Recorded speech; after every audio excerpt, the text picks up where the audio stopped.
सखर में मांखे अपडेट कंदालू। हफ़ीज़ लाशारी की रिपोर्ट है। सखर में शिया उलमा काउंसिल न्यू सखर तरफा पुरमन मुज़ाहरो किया वियो। दहशतगर्द ऐं सहूलतकारन के फौरी तौर गिरफ्तार करण जो मुतालबो।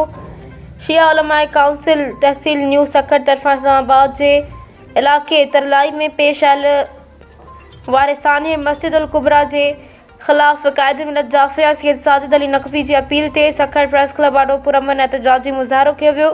एहतजाज में कारकुनन वड़ी तादाद में शिरकत की। त्रित अंजुमन के तरफा नुहाखानी पे कई वई। उन मौके ते मौलाना रियाज हुसैन खिताब कंदे चयो त ही एहतजाज कायद मिलत जाफरिया के हिदायत ते मुल्क भर की तरह सखर में भी रिकॉर्ड करायो पियो वञे। हुकूमत और रियासती इदारन के पैगाम दिनों पे वञे। शहरन के तहफ़्फ़ुज़ फराहम करण रियासत की बुनियादी जिम्मेवारी है। एहतजाज दौरान यह भी सवाल उथारियो वियो त अगर वफाकी दारुल हुकूमत महफूज ना है तो ॿियनि शहरन की सूरत हाल छा हूंदी।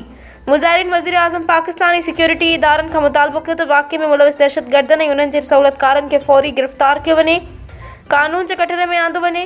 अॻवाननि वाज़े करे चयो त अगर मुतालबन ते अमल दरामद न कियो वियो त एहतजाज जो दायरो वसी कियो वेंदो।